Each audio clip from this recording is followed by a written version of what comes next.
এই হজটা কখন ফরজ হবে? আল্লাহ বলেন ৯৭ নম্বর আয়াতে বলেন, মান ইসতাতা ইলাইহি সাবিলা।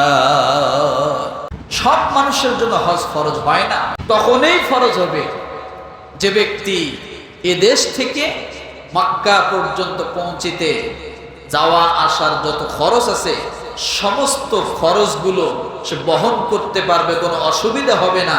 এবং তার অধীনস্থ বাড়িতে যারা আছে, সে যে কয়দিন তার এলাকায় তার বাড়িতে থাকতে পারবে না, তাদের খাদ্য খাবার বাসস্থান বস্ত্র ব্যবস্থা করতে পারবে, ওই ব্যক্তির উপরেই হজ ফরজ হয়ে যাবে।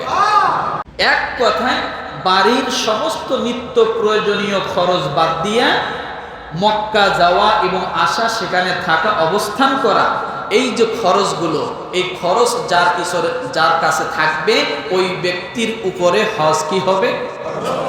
ফরজ হবে।